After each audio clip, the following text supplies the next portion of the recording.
그의 손이 내 손을 감쌌을 때 나는 알았습니다. 이건 돌이킬 수 없는 순간이라는 걸. 73세 회장님의 손은 따뜻했어요. 68세인 제 손보다 훨씬 더 뜨거웠죠. 정화 씨, 고맙소. 덕분에 오늘 하루가 외롭지 않았어. 그 말 한마디에 제 가슴이 무너져 내렸습니다. 복도 저편, 회장님의 아내가 계신 방에서는 불빛이 새어 나오고 있었어요. 이 모든 건 한 달 전 제가 이 저택의 문을 두드렸을 때 시작됐습니다. 저는 이정화입니다. 올해 68, 2년 전 남편이 사업 실패로 세상을 떠났어요. 그날 이후 제 삶은 말 그대로 추락했습니다. 강남 고급 아파트에서 월세 원룸으로, 여유로운 아침 산책에서 새벽 파트타임으로, 편안한 노후에서 하루하루 버티는 생존으로 바뀌는데 오래 걸리지 않았어요. 6개월이면 충분했죠. 통장 잔고가 바닥을 드러내던 어느 날 지인에게서 전화가 왔습니다. 정화 씨, 괜찮은 일자리 하나 있는데, 근데 좀 부담스러울 수도 있어. 어디예요? 대기업 회장 댁이야. 가정부 자리인데 급여는 괜찮아. 가슴이 철렁 내려앉았어요. 대기업 회장이라니. 하지만 선택의 여지가 없었습니다. 다음 달 월세를 내려면 일을 해야 했으니까요. 첫 출근 날, 고급 주택가에 자리한 저택 앞에 섰을 때 저는 한참을 망설였습니다. 대문 너머로 보이는 넓은 정원, 햇빛에 반짝이는 대리석 현관, 3층짜리 저택은 제가 살던 아파트 열채는 될 것 같았어요. 손이 떨렸습니다. 초인종을 누르는 게 이렇게 무서울 줄 몰랐어요. 한참을 서 있다가 저는 눈을 감고 버튼을 눌렀습니다. 띵동, 문이 열렸습니다. 우아한 베이지색 블라우스를 입은 여인이 나타났어요. 안녕하세요. 이정화 씨시죠? 저는 윤명자예요. 첫인상은 품격이었습니다. 69세라고 들었는데 나이보다 훨씬 젊어 보였어요. 허리는 곱게 펴져 있었고 하얀 머리카락은 단정하게 묶여 있었죠. 손가락 하나하나에서 피아노 연주자의 기품이 느껴졌습니다. 피아노를 전공하셨다고 들었어요. 제가 조심스럽게 말했습니다. 옛날 일이에요. 지금은 그냥 취미로만요. 명자 씨는 부드럽게 웃었어요. 하지만 그 미소가 왠지 쓸쓸해 보였습니다. 들어오세요. 편하게 일하시면 돼요. 크게 어려운 건 없을 거예요. 현관을 들어서자 찬 공기가 느껴졌어요. 에어컨 때문이 아니었습니다. 집 자체의 온도였죠. 거실은 넓었어요. 천장까지 이어진 큰 창문으로 햇빛이 쏟아져 들어왔지만 왠지 어둡게 느껴졌습니다. 소파도, 식탁도, 장식장도 모두 고급스러웠어요. 하지만 살아있는 느낌이 없었습니다. 마치 아무도 살지 않는 전시장 같았죠. 정화 씨 방은 1층 끝이에요. 짐 정리하고 오시면 제가 일 설명해 드릴게요. 제 방은 작았지만 깨끗했습니다. 침대, 옷장, 작은 책상이 전부였어요. 창문 밖으로 정원이 보였습니다. 잘 가꿔진 나무들 사이로 분수가 보였죠. 저는 가방을 내려놓고 창가에 섰습니다. 심호흡을 했어요. 괜찮아. 일만 잘하면 돼. 어렵지 않아. 스스로에게 말하며 방문을 열었습니다. 명자 씨가 주방에서 기다리고 계셨어요. 차 2잔이 준비돼 있었습니다. 앉으세요. 정화 씨. 저는 조심스럽게 앉았습니다. 명자 씨는 찻잔을 제게 밀어주며 말했어요. 일은 어렵지 않아요. 청소, 식사 준비, 설거지, 빨래는 세탁기가 알아서 하고요. 네, 알겠습니다. 그리고 명자 씨가 잠시 말을 멈췄습니다. 뭔가 말하기 어려운 게 있는 것 같았어요. 회장님은 까다로운 분이 아니에요. 조용히 일하시면 돼요. 그 말에는 뭔가 숨겨진 의미가 있는 것 같았습니다. 하지만 첫날이라 더 묻지 못했어요. 오후 3시쯤 저는 회장님을 처음 뵀습니다. 현관문이 열리는 소리가 들렸어요. 묵직한 발걸음, 소리가 거실로 다가왔습니다. 다녀왔소. 낮고 굵은 목소리였습니다. 저는 주방에서 고개를 내밀어 인사를 드렸어요. 강태수 회장. 73세라고 들었는데 전혀 그렇게 보이지 않았습니다. 키는 175cm는 좋게 됐고 어깨는 여전히 넓었어요. 등도 곧게 펴져 있었고 걸음걸이도 당당했습니다. 회색 정장이 딱 맞았고 흰 와이셔츠는 빳빳했어요. 나이를 전혀 느낄 수 없었죠. 정화 씨시죠? 수고하십시오. 회장님은 저를 스쳐 지나가며 짧게 인사했습니다. 저는 황급히 고개를 숙였어요. 네, 회장님. 열심히 하겠습니다. 회장님은 2층으로 올라가셨습니다. 저는 그 뒷모습을 잠시 바라봤어요. 73세. 하지만 50대처럼 보였습니다. 저녁 식사 시간이었습니다. 명자 씨가 미리 준비해둔 반찬들로 상을 차렸어요. 회장님과 명자 씨가 식탁에 앉았습니다. 저는 주방에서 지켜봤어요. 둘 사이의 거리가 이상했습니다. 같은 식탁에 앉아 있지만 너무 멀리 떨어져 있었어요. 회장님은 신문을 펼쳐보고 계셨고 명자 씨는 창밖을 바라보고 있었습니다. 대화가 없었어요. 오늘 회사는 어땠어요? 명자 씨가 물었습니다. 별일 없었소. 회장님의 대답은 짧았습니다. 그리고 다시 침묵. 저는 가슴이 답답해졌어요. 부부인데도 이렇게 대화가 없다니. 식사가 끝나고 설거지를 하는데 명자 씨가 주방으로 들어오셨습니다. 정화 씨, 첫날 힘들지 않았어요? 아니요, 괜찮습니다. 다행이네요. 우리 집이 좀 조용해서요. 조용하다는 말에는 다른 의미가 담겨 있었습니다. 저는 그걸 느낄 수 있었어요. 그날 밤, 객실 침대에 누웠는데 잠이 오지 않았습니다. 복도 저편에서 소리가 들렸어요. 처음엔 바람 소리인 줄 알았습니다. 하지만 아니었어요. 누군가의 신음소리였습니다. 작고 억눌린 고통스러운 소리. 저는 귀를 막았어요.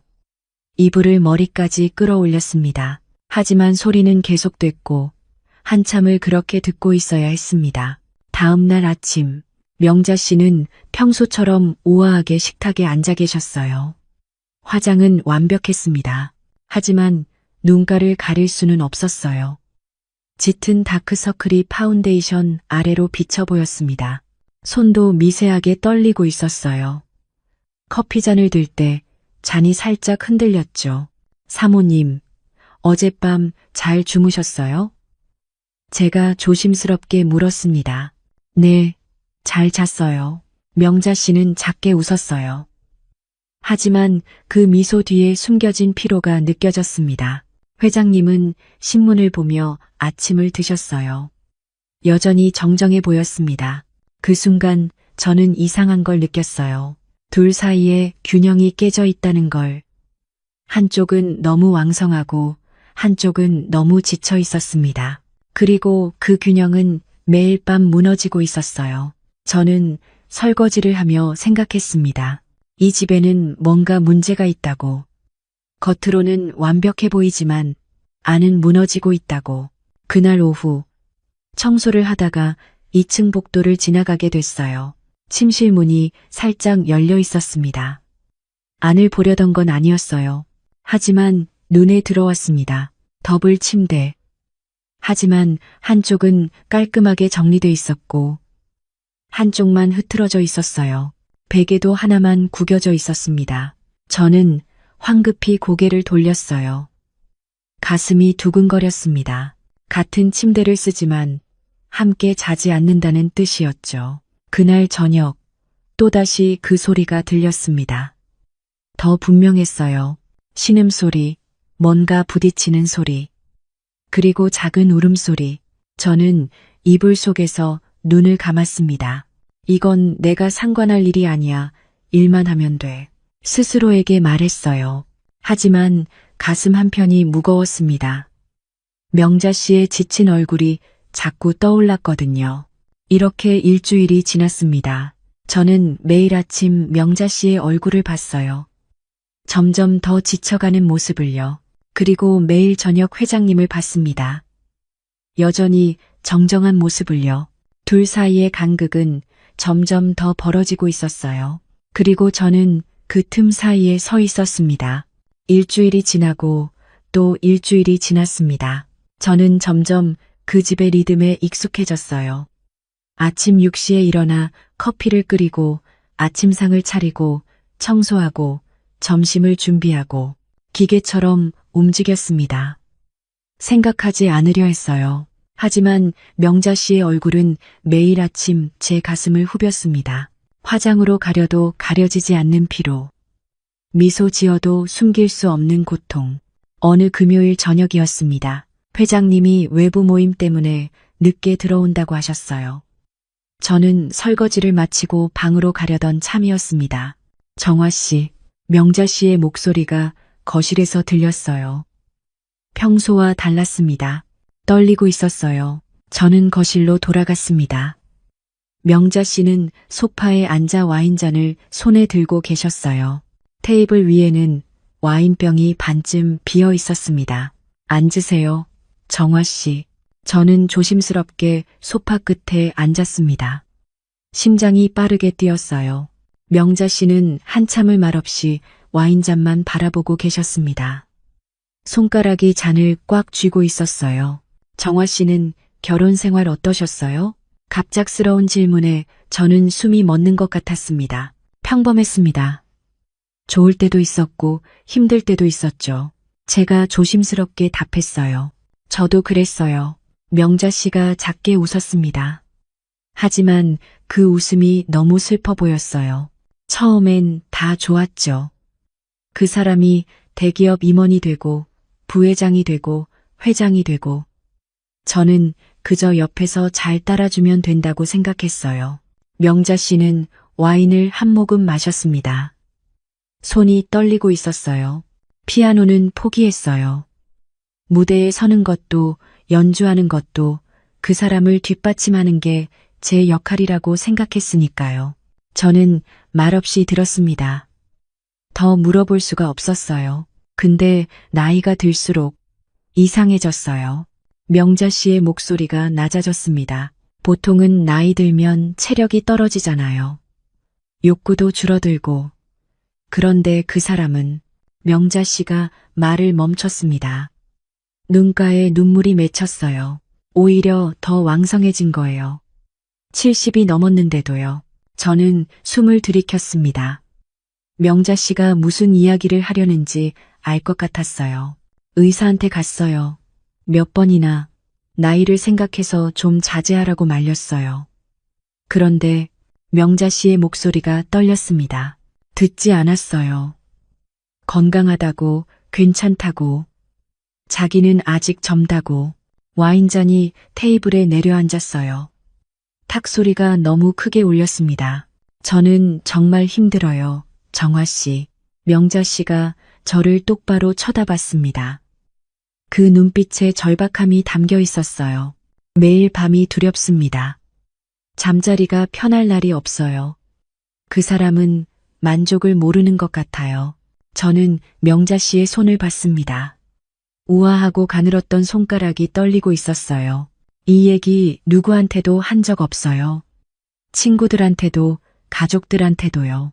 명자 씨는 제 손을 잡았습니다. 그 손이 차갑고 떨렸어요. 정화 씨한테만 말하는 거예요.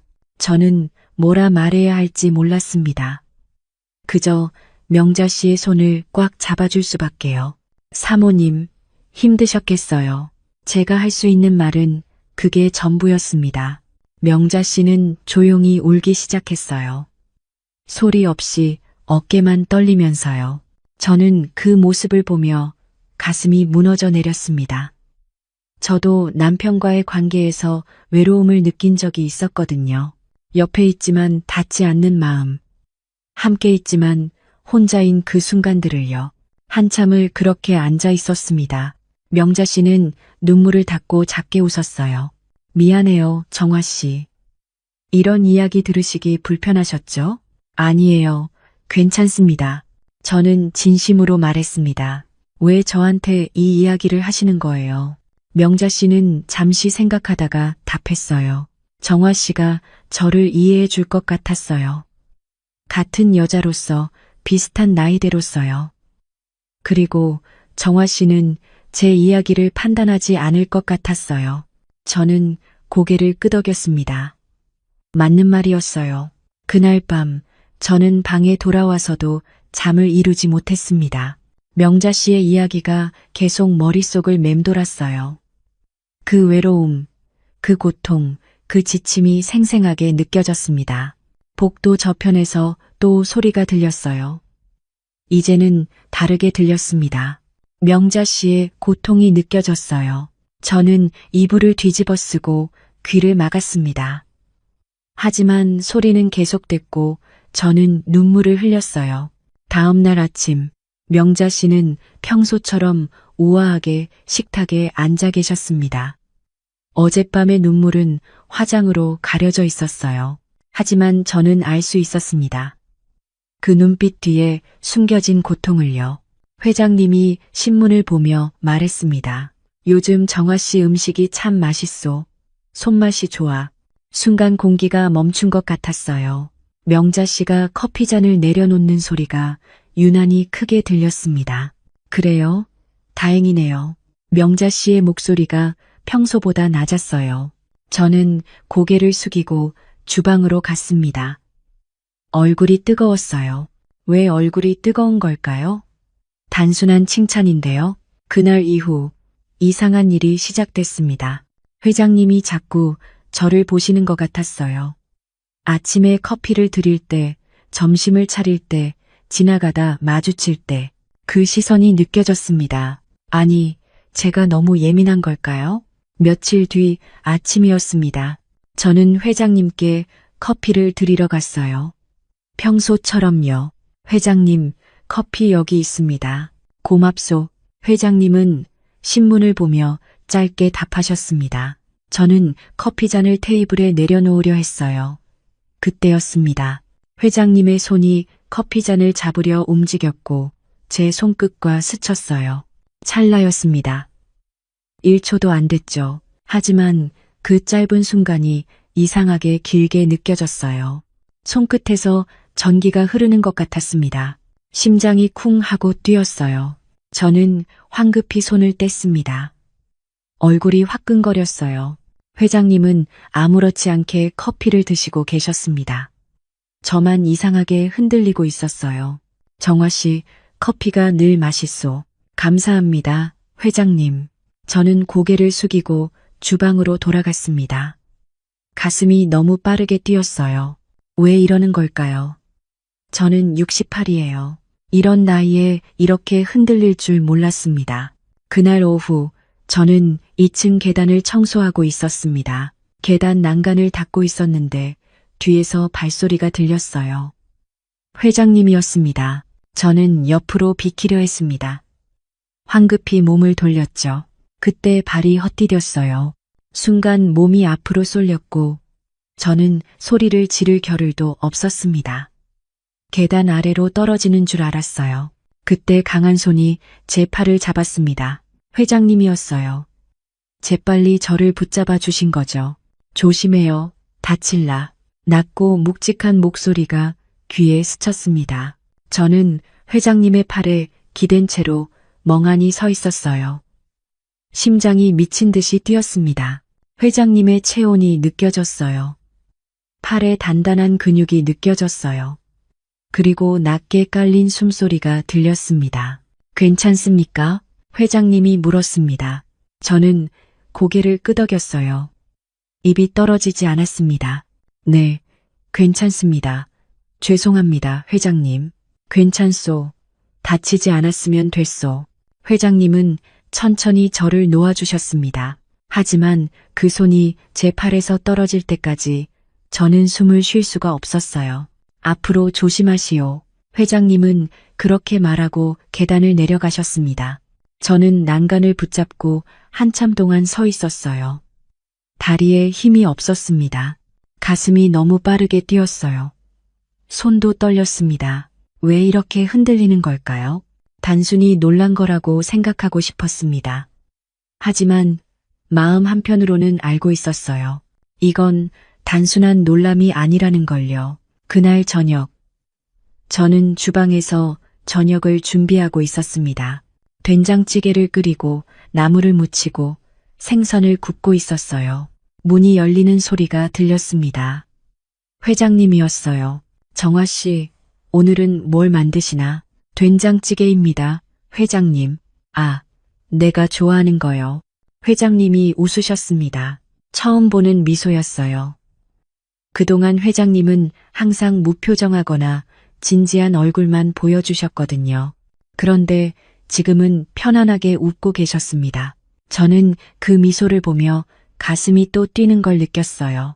이건 뭘까요? 이 감정은 대체 뭘까요? 맛있게 드세요. 제가 할 수 있는 말은 그게 전부였습니다. 회장님은 잠시 저를 바라보다가 거실로 가셨어요. 저는 그 뒷모습을 한참 바라봤습니다. 넓은 어깨, 고든 등, 당당한 걸음걸이, 가슴이 두근거렸어요. 그날 밤, 저는 또 잠을 이루지 못했습니다. 명자 씨의 말이 떠올랐어요. 요즘 그 사람이 정화 씨 칭찬을 자주 하더라고요. 그리고 낮에 있었던 일들이 스쳐 지나갔습니다. 손끝이 스친 순간, 계단에서 날 잡아준 그 강한 손, 주방에서 보여준 미소, 저는 베개에 얼굴을 묻었습니다. 이러면 안 되는데, 이건 잘못된 거예요. 회장님은 명자 씨의 남편이고, 저는 그저 가정부일 뿐입니다. 이런 감정을 느끼면 안 됩니다. 하지만 마음은 제 뜻대로 되지 않았어요. 회장님을 생각하면 자꾸 얼굴이 붉어졌고 심장이 뛰었습니다.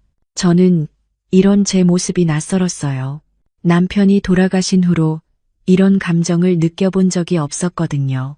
다음 날 아침, 저는 평소보다 일찍 일어나 화장을 조금 더 신경 썼습니다. 왜 그랬는지 저도 모르겠어요. 그냥 오늘은 좀 더 깔끔하게 보이고 싶었습니다. 거울을 보며 입술에 연한 립스틱을 발랐어요. 머리도 단정하게 빗었습니다. 무슨 짓을 하는 거야? 스스로에게 묻고 있었지만 손은 계속 움직였어요. 식탁에 앉은 명자 씨가 물었습니다. 정화 씨, 오늘 뭔가 다른 일 있어요? 아니요, 그냥 기분이 좋아서요. 저는 거짓말을 했습니다. 명자 씨는 미소를 지으며 고개를 끄덕였죠. 하지만 그 미소가 조금 쓸쓸해 보였습니다. 회장님이 식탁에 앉으셨어요. 저는 조심스럽게 식사를 차렸습니다. 손이 떨렸어요. 정화 씨 손맛이 참 좋소. 회장님이 말했습니다. 집사람 음식보다 더 맛있는 것 같소. 순간 공기가 얼어붙었습니다. 명자 씨의 젓가락이 그릇에 부딪히는 소리가 컸어요. 표정이 굳었습니다. 저는 당황해서 어쩔 줄 몰랐어요. 아니에요. 사모님께서 워낙 입맛이 까다로우셔서 제가 더 신경 쓰는 것뿐입니다. 저는 급히 둘러댔습니다. 하지만 이미 분위기는 이상해졌어요. 명자 씨는 아무 말 없이 식사를 마치고 방으로 들어가셨습니다. 저는 그날 하루 종일 불안했어요. 뭔가 잘못되고 있다는 걸 느꼈습니다. 회장님의 칭찬, 제 흔들리는 마음, 명자 씨의 굳은 표정, 모든 게 복잡하게 얽혀가고 있었어요. 그날 저녁, 명자 씨가 저를 불렀습니다. 정화 씨, 나 오늘 좀 피곤해요. 일찍 쉴게요. 네, 사모님, 편히 쉬세요. 명자 씨는 방으로 들어가셨습니다. 문이 닫히는 소리가 유난히 크게 들렸어요. 저는 설거지를 하며 계속 생각했습니다. 이대로 괜찮을까? 이 감정을 어떻게 다뤄야 할까? 답은 나오지 않았습니다. 그저 제 가슴 속에서 뛰는 심장 소리만 크게 들렸을 뿐이었죠. 며칠이 흘렀습니다. 저는 제 감정과 매일 싸우고 있었어요. 회장님을 볼 때마다 가슴이 뛰었지만 명자 씨를 보면 죄책감에 숨이 막혔습니다. 줄타기를 하듯 하루하루를 보내고 있었죠. 그러던 어느 수요일 아침이었습니다. 명자 씨가 말했어요. 정화 씨, 나 이번 주말에 건강검진 받으러 가요. 2박 3일 정도 병원에 있어야 해요. 순간 심장이 멈추는 것 같았습니다. 네, 사모님. 건강 잘 챙기고 오세요. 제 목소리는 떨리지 않았을까요? 회장님 식사 잘 챙겨주세요. 그 사람 혼자 두면 라면만 끓여 먹거든요. 명자 씨는 웃으며 말했습니다. 하지만 저는 웃을 수가 없었어요. 2박 3일 회장님과 단둘이 목요일이 지나가고 금요일 아침이 밝았습니다. 명자 씨는 일찍 짐을 싸셨어요.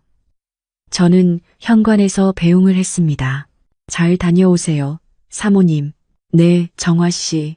회장님 잘 부탁해요. 명자 씨는 제 손을 가만히 잡았습니다. 그 손이 차가웠어요. 정화 씨, 고마워요.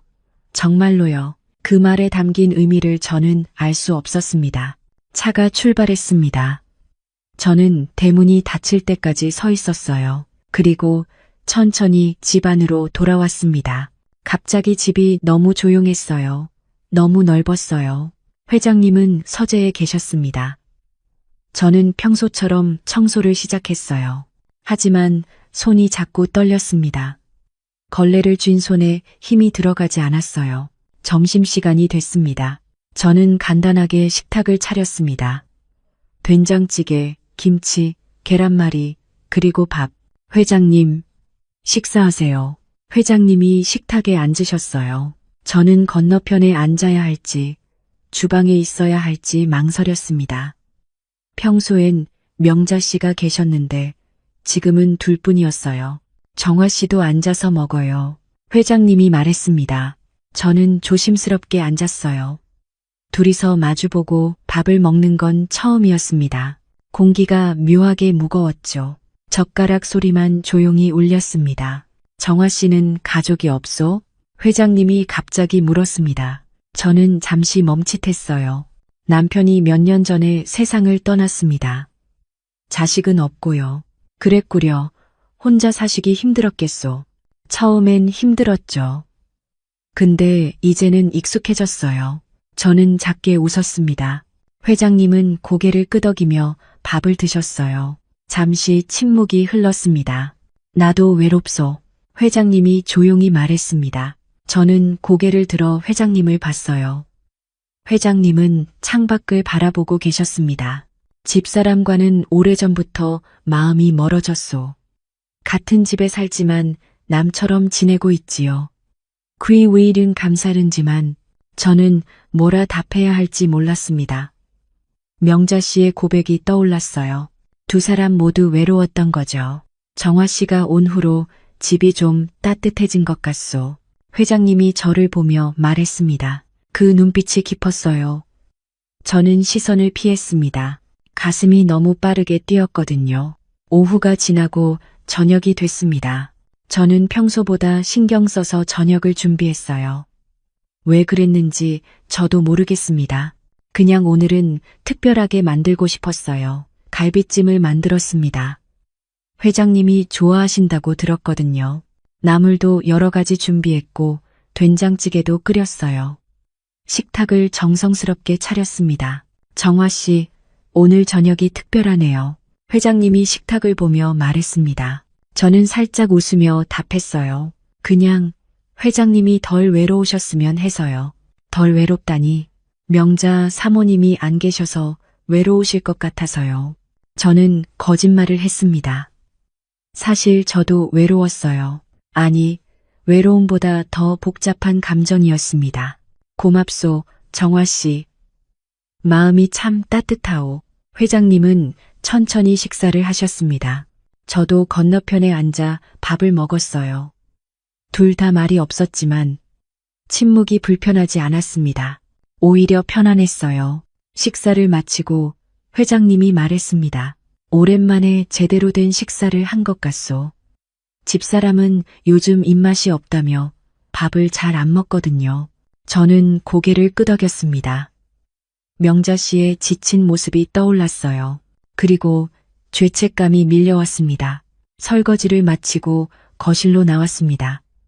회장님은 소파에 앉아 책을 보고 계셨어요. 저는 방으로 들어가려다가 멈칫했습니다. 회장님, 차 한 잔 드릴까요? 그러지요. 저는 주방으로 가서 차를 준비했습니다. 손이 떨렸어요. 왜 이렇게 떨리는 걸까요? 심호흡을 하고 차를 들고 거실로 나갔습니다. 여기 있습니다. 고맙소. 정화 씨도 앉아요. 저는 회장님 옆에 조심스럽게 앉았습니다. 적당한 거리를 두고요. 둘 다 차를 마시며 텔레비전을 봤어요. 하지만 저는 화면이 눈에 들어오지 않았습니다. 회장님의 존재만 느껴졌죠. 한참을 그렇게 앉아 있다가 회장님이 작게 신음을 내셨습니다. 저는 고개를 돌렸어요. 회장님, 괜찮으세요? 아, 괜찮소. 요즘 어깨가 좀 뭉쳐서요. 골프 때문인지 목도 뻐근하고. 회장님은 손으로 어깨를 주무르며 말했습니다. 표정이 좀 불편해 보였어요. 저는 잠시 망설였습니다. 제가 좀 풀어드릴까요? 제 입에서 말이 나왔습니다. 스스로도 놀랐어요. 왜 이런 제안을 한 걸까요? 괜찮겠소? 회장님은 잠시 저를 바라보셨습니다. 네, 제가 예전에 남편 어깨 풀어주곤 했어요. 거짓말은 아니었습니다. 남편이 피곤할 때 가끔 어깨를 주물러 줬었죠. 하지만 지금 이 순간은 그때와 달랐습니다. 손이 이미 떨리고 있었으니까요. 그럼 부탁하겠소. 회장님이 소파에 앉은 채로 자세를 고치셨습니다. 저는 천천히 회장님 뒤로 다가갔어요. 심장이 빠르게 뛰었습니다. 손을 뻗어 회장님의 어깨에 올렸습니다. 묵직했어요. 단단한 근육이 느껴졌습니다. 70을 넘긴 나이라고 믿기지 않을 정도로 탄탄했죠. 저는 천천히 어깨를 눌렀습니다. 손끝에 회장님의 체온이 전해졌어요. 그 온기가 이상하게 제 가슴까지 전해지는 것 같았습니다. 여기가 많이 뭉쳤네요. 그렇소? 최근에 골프를 자주 쳐서 그런가 보오. 회장님의 목소리가 낮게 깔렸습니다. 저는 계속 어깨를 주물렀어요. 손끝이 천천히 목덜미 쪽으로 올라갔다가 다시 어깨 쪽으로 내려갔습니다. 회장님이 작게 한숨을 내쉬셨습니다. 그 소리가 너무 가까이 들렸어요. 저는 숨을 고르며 계속 손을 움직였습니다. 공기가 무거웠어요. 아니, 뜨거웠습니다. 정화 씨 손이 참 부드럽소. 감사합니다. 저는 작게 답했습니다. 목소리가 떨리지 않도록 조심했어요. 하지만 손은 계속 떨리고 있었습니다. 한참을 그렇게 있었습니다. 저는 회장님의 어깨를 계속 주물렀고 회장님은 가만히 앉아 계셨어요. 둘 다 말이 없었습니다. 그저 숨소리만 조용히 오갔죠. 혹시 내가 정화 씨한테 부담을 주는 건 아니오? 회장님이 조용히 물었습니다. 저는 손을 멈췄습니다. 무슨 말씀이세요? 요즘 정화 씨가 나를 피하는 것 같아서요. 내가 뭔가 실수한 게 있나 싶소. 회장님의 목소리에 걱정이 묻어 있었습니다. 저는 고개를 숙였어요. 어떻게 답해야 할까요? 진실을 말할 수는 없었습니다. 아니요, 괜찮아요. 저는 거짓말을 했습니다. 하지만 목소리는 떨리고 있었어요. 정말 괜찮소? 회장님이 고개를 돌려 저를 쳐다봤습니다. 그 시선과 마주쳤어요. 회장님의 눈빛이 깊었습니다. 뭔가를 읽으려는 듯한, 뭔가를 확인하려는 듯한 눈빛이었죠. 저는 시선을 피하지 못했습니다. 그저 그 눈을 바라볼 수밖에 없었어요. 시간이 멈춘 것 같았습니다. 아니, 너무 느리게 흘렀습니다. 괜찮아요, 회장님. 제가 그냥 좀 피곤했을 뿐이에요. 저는 간신히 말했습니다. 회장님은 천천히 고개를 끄덕이셨습니다. 더 이상 묻지 않으셨어요. 하지만 저는 알 수 있었습니다. 회장님도 뭔가를 느끼고 계신다는 걸요. 고맙소, 정화 씨. 덕분에 한결 나아졌소. 회장님이 자리에서 일어나셨습니다. 저는 한 발짝 뒤로 물러났어요. 가슴이 미친 듯이 뛰고 있었습니다. 편히 쉬세요, 회장님. 회장님은 잠시 저를 바라보다가 천천히 계단을 올라가셨습니다. 저는 그 자리에 서서 한참을 멍하니 있었어요. 손을 봤습니다. 회장님의 어깨를 만졌던 손이요. 아직도 그 감촉이 남아있는 것 같았습니다. 방으로 돌아왔지만 잠이 오지 않았습니다. 계속 그 순간이 떠올랐어요. 회장님의 어깨를 만지던 순간, 그 묵직한 체온, 낮게 깔렸던 숨소리, 그리고 그 질문, 혹시 내가 정화 씨한테 부담을 주는 건 아니오? 저는 베개를 꼭 껴안았습니다. 다음 날 아침, 저는 평소보다 늦게 일어났습니다. 잠을 제대로 못 자서 몸이 무거웠어요. 주방으로 나왔는데 회장님이 이미 식탁에 앉아 계셨습니다. 늦어서 죄송합니다. 회장님, 괜찮소. 정화 씨도 쉬어야지요. 회장님은 부드럽게 말했습니다. 저는 황급히 아침 준비를 시작했어요. 정화 씨, 네, 회장님, 어젯밤 고마웠소. 덕분에 잘 잤소. 저는 손을 멈췄습니다. 가슴이 뛰었어요. 다행입니다. 정화 씨도 무리하지 말고 쉬어요. 그 말에 저는 가슴이 뭉클해졌습니다. 회장님의 배려가 느껴졌어요. 아니, 그 이상의 뭔가가 느껴졌습니다. 토요일이 지나갔습니다. 저와 회장님은 평소처럼 시간을 보냈어요. 하지만 뭔가 달랐습니다. 공기가 달랐어요. 저녁 식사 후 회장님이 말했습니다. 정화 씨, 이건 비밀이요. 무엇이요? 회장님, 오늘 정화 씨가 준비한 이 저녁이요. 집사람한테는 비밀로 하지요. 회장님은 미소를 지었습니다. 저도 따라 웃었어요. 네, 비밀로 할게요. 그 순간 우리 사이에 보이지 않는 선이 그어졌습니다. 비밀을 공유하는 사람들만이 가질 수 있는 그런 친밀감이요. 밤이 깊어졌습니다. 저는 일어나야 한다고 생각했어요. 방으로 가야 한다고요. 회장님, 저는 이만 들어가 보겠습니다. 그러시오. 오늘 수고 많았어. 저는 일어서서 방으로 가려 했습니다. 그런데 회장님이 제 손을 가만히 잡았어요. 저는 멈춰 섰습니다. 심장이 쿵하고 뛰었습니다. 정화 씨, 회장님의 목소리가 낮게 깔렸습니다. 고맙소. 그 손이 따뜻했습니다. 저는 그 온기에 마음이 흔들렸어요. 당신 덕분에 나는 잠시나마 사람답게 숨을 쉴 수 있었소. 회장님의 눈빛이 깊었습니다. 저는 눈물이 날 것 같았어요. 저도 외롭지 않았어요. 회장님. 저는 솔직하게 말했습니다. 회장님은 제 손을 꽉 잡았습니다. 저도 그 손을 잡았어요. 그렇게 한참을 서 있었죠. 둘 다 말이 없었습니다. 말이 필요 없었어요. 손을 잡은 것만으로도 충분했습니다. 그 순간 저는 알았습니다. 이건 되돌릴 수 없는 순간이라는 걸. 들어가서 쉬세요. 정화 씨. 회장님이 천천히 제 손을 놓았습니다. 저는 고개를 숙이고 방으로 갔어요. 방문을 닫고 침대에 앉았습니다. 가슴이 미친 듯이 뛰었어요. 손을 봤습니다. 회장님이 잡았던 손이요. 아직도 그 온기가 남아있는 것 같았습니다. 저는 그 손을 가슴에 대고 눈을 감았어요. 이건 잘못된 거예요. 분명히 잘못됐습니다. 하지만 저는 이 감정을 멈출 수가 없었어요. 그날 밤 저는 잠들지 못했습니다. 회장님의 손길이 계속 느껴졌어요. 그 따뜻함, 그 온기, 그 부드러움이요. 그리고 알았습니다. 이제 우리는 되돌릴 수 없는 곳까지 왔다는 거요. 일요일 오후 현관문이 열리는 소리에 저는 가슴이 철렁 내려앉았습니다. 명자 씨가 돌아오신 거예요. 주말 동안 회장님과 함께했던 시간들이 주마등처럼 스쳐 지나갔습니다. 손을 잡았던 순간 나눴던 대화, 그 따뜻했던 온기들이요. 다녀왔어요. 명자 씨의 목소리가 평소와 같았습니다. 저는 황급히 현관으로 나갔어요. 사모님, 어서 오세요. 검진은 잘 받으셨어요? 네, 다 괜찮대요. 나이 탓에 이것저것 조심하라는 말만 들었어요.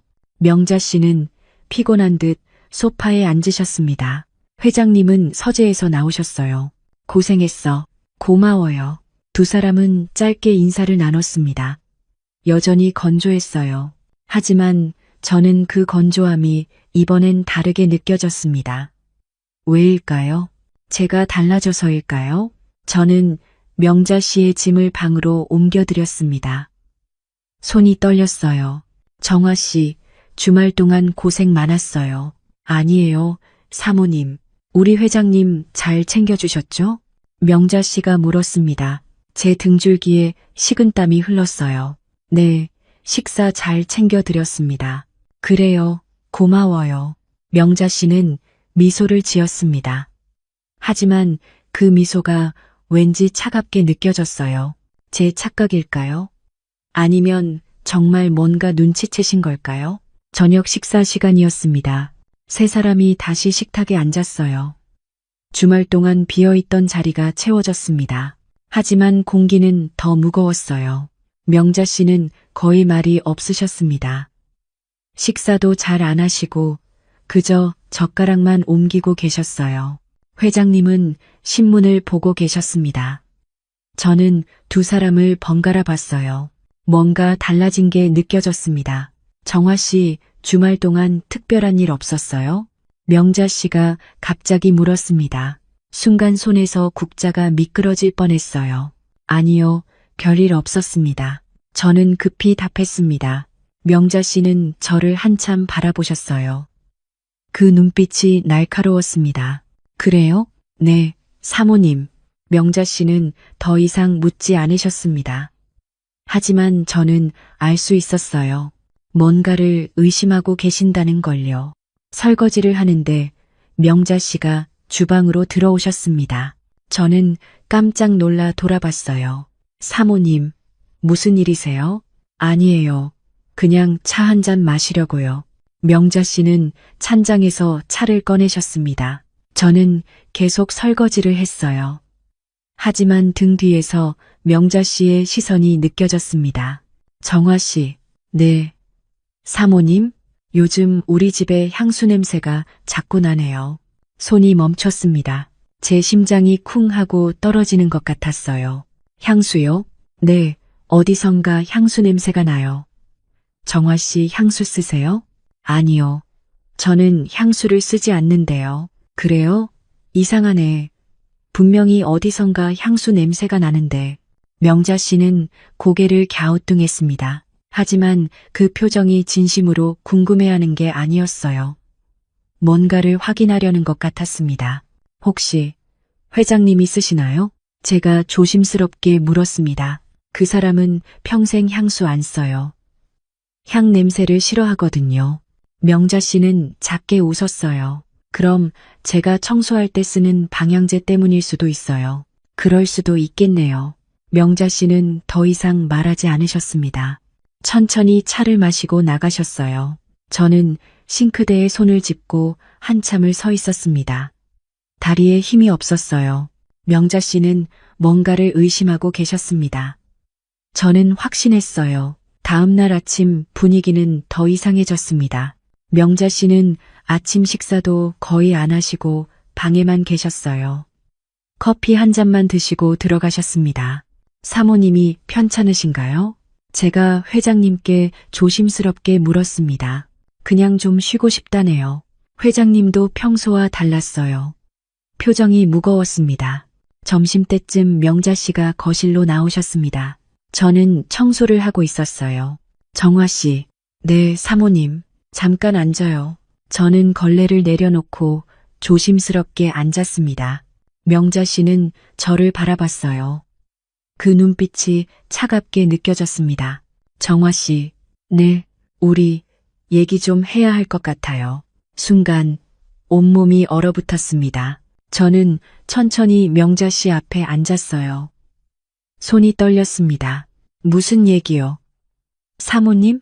명자 씨는 한참을 말없이 저를 바라보셨습니다. 그 침묵이 너무 길게 느껴졌어요. 솔직하게 말해줘요, 정화 씨. 명자 씨의 목소리가 낮았습니다. 주말 동안 뭐가 있었죠? 저는 숨이 막혔습니다. 뭐라고 답해야 할까요? 거짓말을 해야 할까요? 아니면 진실을 말해야 할까요? 아무 일도 없었습니다. 사모님, 저는 거짓말을 했습니다. 명자 씨는 작게 웃었어요. 하지만 그 웃음이 너무 슬퍼 보였습니다. 그래요. 아무 일도 없었다면 다행이네요. 명자 씨는 일어나 방으로 들어가셨습니다. 저는 그 자리에 앉아 한참을 있었어요. 눈물이 날 것 같았습니다. 저는 알았습니다. 명자 씨는 이미 모든 걸 알고 계셨어요. 하지만 확인하고 싶지 않으신 거죠. 그래서 제게 거짓말할 기회를 주신 겁니다. 며칠이 지났습니다. 집안의 공기는 점점 더 무거워졌어요. 명자 씨는 저를 볼 때마다 말없이 시선을 피하셨고, 회장님은 서재에만 틀어박혀 계셨습니다. 저는 그 사이에서 숨쉬기조차 힘들었어요. 어느 날 오후, 저는 복도에서 명자 씨와 마주쳤습니다. 정화 씨, 네, 사모님? 명자 씨는 잠시 저를 바라보다가 말했어요. 힘들죠? 그 한마디에 저는 무너질 것 같았습니다. 사모님, 괜찮아요. 저도 알아요. 명자 씨의 눈가에 눈물이 맺혔어요. 사람은 누구나 외로워요, 정화 씨. 특히 나이 들수록요. 저는 고개를 숙였습니다. 눈물이 흘러내렸어요. 죄송합니다, 사모님. 괜찮아요. 정화 씨 잘못이 아니에요. 명자 씨는 제 어깨를 가만히 두드렸습니다. 그 사람도 외로웠을 거예요. 저도 그 사람한테 좋은 아내가 아니었으니까요. 아니에요, 사모님. 괜찮아요, 정화 씨. 다 지나갈 거예요. 명자 씨는 그렇게 말하고 방으로 들어가셨습니다. 저는 복도에 서서 한참을 울었어요. 명자 씨의 용서가 더 가슴 아팠습니다. 그날 저녁, 저는 회장님을 피했습니다. 식사를 차리고 설거지를 하고 조용히 방으로 들어갔어요. 더 이상 회장님과 마주치고 싶지 않았습니다. 밤늦게 복도에서 발소리가 들렸습니다. 제 방문 앞에서 멈춰 섰어요. 노크 소리는 들리지 않았습니다. 하지만 저는 알았어요. 회장님이 문 밖에 서 계신다는 걸요. 한참을 그렇게 있다가 발소리가 멀어졌습니다. 저는 이불을 뒤집어 쓰고 눈을 감았어요. 가슴이 너무 아팠습니다. 다음 날 아침, 회장님이 저를 불렀습니다. 정화 씨, 네, 회장님. 우리 얘기 좀 합시다. 저는 알았습니다. 이 순간이 올 줄요. 회장님은 서재로 들어가셨고, 저는 천천히 따라 들어갔습니다. 문을 닫자 침묵이 흘렀어요. 긴 침묵이었습니다. 정화 씨, 네, 회장님, 미안하오. 그 한마디에 가슴이 무너져 내렸습니다. 저는 고개를 숙였어요. 아니에요, 회장님. 잘못은 제가 한 겁니다. 아니요, 내가 잘못했어. 회장님의 목소리가 낮게 가라앉았습니다. 나도 사람인데 외로웠어.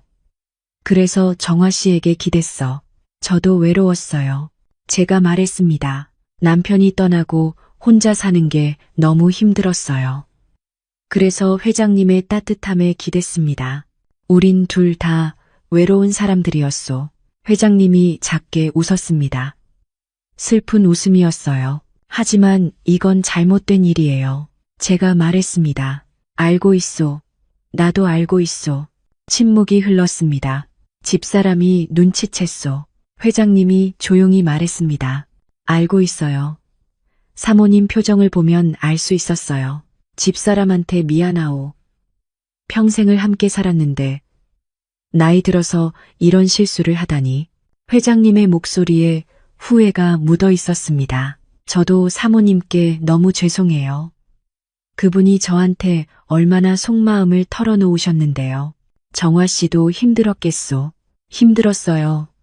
회장님을 볼 때마다 가슴이 뛰었지만 동시에 죄책감이 밀려왔어요. 매일 밤 잠을 이루지 못했습니다. 회장님은 한참을 말없이 앉아 계셨습니다. 그리고 천천히 일어나 제 옆으로 오셨어요. 정화 씨, 일어나시오. 저는 떨리는 다리로 일어났습니다. 회장님은 제 손을 가만히 잡았어요. 그 손이 따뜻했습니다. 주말에 느꼈던 그 온기와 똑같았죠. 당신 덕분에 나는 잠시나마 외롭지 않았소. 진심으로 고맙소. 회장님의 눈빛이 깊었습니다. 저는 눈물을 참으며 답했어요. 저도요. 회장님 덕분에 다시 사람답게 살 수 있었어요. 고마웠습니다. 우리는 그렇게 한참을 서 있었습니다.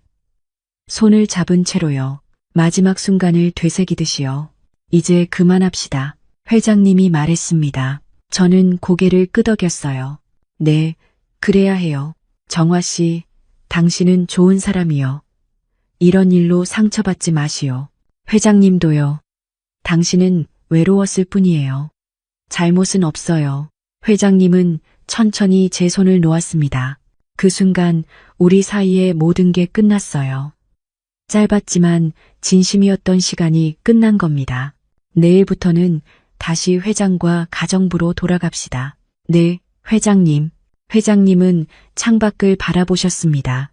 저는 조용히 서재를 나왔어요. 복도를 걸으며 눈물을 흘렸습니다. 이제 정말 끝이었습니다. 그날 밤 저는 오랫동안 생각했습니다. 방 안에 앉아 창밖을 바라보며 결심을 굳혔어요. 떠나야 한다고. 이 집에 더 이상 있을 수 없다고. 다음 날 아침 저는 명자 씨를 찾아갔습니다. 사모님, 네, 정화 씨, 제가 그만두려고 합니다. 명자 씨는 잠시 저를 바라보셨어요. 놀라지 않으셨습니다. 이미 예상하고 계셨던 것 같았어요. 그래야겠죠. 명자 씨는 작게 웃었습니다. 언제 떠날 거예요? 일주일 후에 떠나려고 해요. 그동안 대체 인력을 구하실 수 있도록. 고마워요, 정화 씨. 배려해줘서요. 아니에요. 제가 정말 죄송합니다. 괜찮아요. 아무도 잘못한 사람은 없어요. 명자 씨는 제 손을 잡았습니다. 우리 모두 외로웠을 뿐이에요. 그게 때로는 이런 일을 만들어내죠. 그 말에 저는 눈물이 났어요. 일주일이 빠르게 지나갔습니다. 저는 평소처럼 일을 했어요. 청소하고, 밥하고, 설거지하고, 하지만 모든 게 마지막이라는 걸 알았습니다. 회장님은 저를 피하셨어요. 아침 인사도 짧았고, 대화도 거의 없었습니다. 그게 서로에게 더 나았어요. 마지막 날 아침이 밝았습니다. 저는 평소보다 일찍 일어나 짐을 쌌어요. 많지 않았습니다. 가방 하나면 충분했죠. 아침 식사를 준비했습니다. 마지막 식사였어요. 된장찌개를 끓였습니다. 회장님이 좋아하시던 거요. 식탁을 차리고 두 분을 불렀습니다. 회장님, 사모님, 식사하세요. 세 사람이 마지막으로 식탁에 앉았습니다. 아무도 말이 없었어요. 젓가락 소리만 조용히 울렸습니다. 정화 씨, 오늘 찌개가 특히 맛있네요. 회장님이 말했습니다. 감사합니다. 저는 고개를 숙였어요. 식사를 마치고 저는 설거지를 했습니다. 마지막 설거지였어요. 그릇을 하나하나 씻으며 생각했습니다. 이 집에서의 시간들을요. 명자 씨가 주방으로 들어오셨습니다. 손에 봉투를 들고 계셨어요. 정화 씨, 이거요. 사모님, 이건 받아요. 당연히 받아야 할 거예요. 감사합니다. 명자 씨는 제 손을 꽉 잡았습니다. 정화 씨, 건강하세요. 사모님도요. 정말 감사했습니다. 나야말로 고마워요. 정화 씨 덕분에 저도 많이 생각했어요. 명자 씨의 눈가에 눈물이 맺혔습니다. 앞으로 피아노 다시 시작하려고요. 오래전에 포기했던 거요. 정말요? 잘하셨어요, 사모님. 정화 씨가 저한테 용기를 줬어요. 나이가 들어도 다시 시작할 수 있다는 걸요. 우리는 한참을 껴안고 있었습니다. 회장님은 서재에서 나오지 않으셨어요. 저도 마지막 인사를 드리러 가지 않았습니다. 그게 서로에게 더 나았으니까요. 현관문을 나서며 뒤를 돌아봤습니다. 그 큰 저택이 저를 조용히 배웅하고 있었어요. 문이 닫혔습니다. 저는 천천히 걸어 나왔습니다. 새로운 삶이 기다리고 있었어요. 몇 주가 지났습니다. 저는 좁은 고시원에서 지내며 새 일자리를 찾았어요. 구인 광고를 보고, 면접을 보고, 거절당하고, 다시 도전하고, 그러다 한 중산층 가정에서 일하게 됐습니다. 부부와 대학생 딸이 있는 평범한 가정이었어요. 회장님 댁처럼 크지도 화려하지도 않았습니다. 하지만 따뜻했어요. 정화 씨, 어서 와요. 편하게 일하시면 돼요. 집주인 아주머니가 밝게 웃으며 맞아주셨습니다. 감사합니다. 저는 고개를 숙이며 인사했어요. 새로운 시작이었습니다. 일은 평범했어요. 청소하고 밥하고 설거지하고 특별할 것 없는 일상이었죠. 하지만 저는 그 평범함이 좋았습니다. 더 이상 가슴 졸이지 않아도 됐고 죄책감에 시달리지 않아도 됐으니까요. 그런데 이상했어요. 일을 하다 보면 자꾸 회장님 댁이 떠올랐습니다. 아침 커피를 내릴 때, 식탁을 차릴 때, 저녁 설거지를 할 때마다요. 회장님의 목소리가 들리는 것 같았어요. 정화 씨, 커피가 참 맛있소. 오늘 음식이 맛있소. 고맙소. 그 낮고 묵직했던 목소리가 귀가에 맴돌았습니다. 저는 고개를 저으며 그 생각을 떨쳐내려 했어요. 하지만 쉽지 않았습니다. 몇 달이 지났습니다. 계절이 바뀌고 있었어요. 저는 점점 새로운 집에 적응했습니다. 집주인 부부는 친절했고 딸 아이도 예의 바른 아이였죠. 저는 그들과 함께 웃고 때로는 저녁을 같이 먹으며 지냈습니다. 그런데도 가끔, 아주 가끔씩 회장님이 떠올랐어요. 특히 아침 햇살이 부엌으로 스며들 때면요. 그때 회장님이 주방으로 들어오시던 모습이 생각났습니다. 정화 씨, 오늘은 뭘 만드시나? 된장찌개입니다. 회장님. 아, 내가 좋아하는 거요. 그 짧은 대화들이 잔향처럼 남아 있었습니다. 지우려 해도 지워지지 않는 기억들이요. 어느 토요일 아침이었습니다. 저는 시장에 장을 보러 갔어요. 신선한 채소를 고르고 생선을 사고 과일을 담으며 걷고 있었습니다. 정화 씨, 누군가 제 이름을 불렀어요. 돌아보니 명자 씨였습니다. 저는 깜짝 놀라 멈춰 섰어요. 명자 씨는 장바구니를 들고 서 계셨습니다. 예전보다 표정이 훨씬 밝아 보였어요. 사모님, 어머, 정화 씨 맞네요. 잘 지내셨어요? 네, 덕분에요. 사모님은요? 나도 잘 지내요. 명자 씨는 환하게 웃으며 말했습니다. 요즘 피아노 다시 시작했어요. 오랜만에 레슨 받으러 다녀요. 정말요? 정말 잘하셨어요. 사모님, 제 목소리가 커졌어요. 진심으로 기뻤습니다. 다음 달에 작은 발표회도 있어요. 친구들 앞에서 연주하는 거예요. 와, 정말 대단하세요. 정화 씨 덕분이에요. 명자 씨가 제 손을 잡았습니다. 정화 씨가 저한테 용기를 줬어요. 나이가 들어도 다시 시작할 수 있다는 거리요. 아니에요, 사모님. 그건 사모님이 스스로 하신 거예요. 회장님도 요즘 좀 나아졌어요. 명자 씨가 조심스럽게 말했습니다. 의사 선생님이 권해서 약을 먹기 시작했어요. 호르몬 조절하는 거요. 많이 편해졌어요. 저는 가슴이 따뜻해졌습니다. 다행이에요, 사모님. 정말 다행이에요. 우리 부부도 요즘은 좀 나아졌어요. 대화도 하고 같이 산책도 하고요. 명자 씨의 미소가 진짜였어요. 사모님, 정말 다행입니다. 정화 씨도 행복하세요. 지금 어디서 일하세요? 작은 집에서 일하고 있어요. 평범하지만 좋아요. 그래요, 평범한 게 좋은 거예요. 명자 씨는 제 어깨를 가볍게 두드렸습니다. 그럼 저는 이만 가볼게요. 정화 씨, 건강하세요. 네, 사모님도요. 명자 씨는 가벼운 발걸음으로 가셨습니다. 저는 그 뒷모습을 한참 바라봤어요.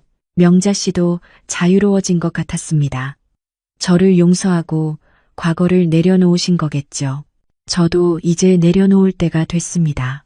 죄책감도 후회도 그리움도요. 그저 그 시간을 삶의 한 조각으로 받아들이고 앞으로 나아가야 했습니다. 집으로 돌아오는 길, 저는 하늘을 올려다봤습니다. 구름 한 점 없이 맑았어요. 저는 깊이 숨을 들이마셨습니다. 공기가 상쾌했습니다. 당신 덕분에 나는 잠시나마 사람답게 숨을 쉴 수 있었소. 회장님의 목소리가 마지막으로 들렸습니다. 저는 작게 미소 지었어요. 저도요, 회장님. 덕분에 다시 살아갈 힘을 얻었어요. 바람이 불었습니다. 따뜻한 봄바람이었어요. 그 바람에 실려 모든 것이 흩어지는 것 같았습니다. 아픔도, 후회도, 죄책감도요. 저는 다시 걷기 시작했습니다. 앞을 보며 천천히, 하지만 확실하게요. 집에 도착했습니다. 정화 씨, 왔어요? 오늘 저녁은 뭐 해주실 거예요?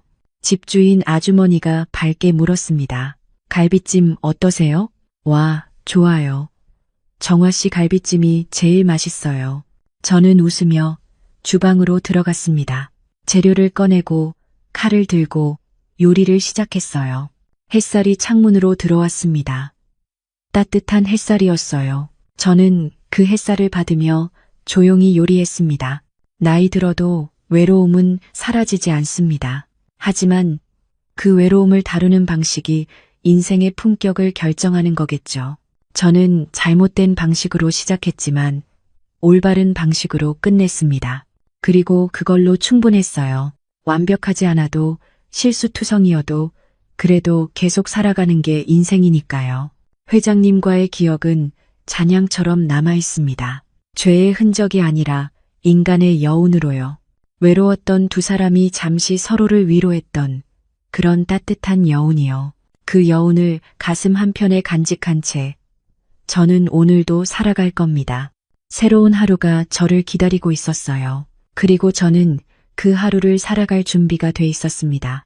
갈비찜을 만들며 저는 작게 노래를 흥얼거렸습니다. 오랜만이었어요. 노래를 부르는 게요.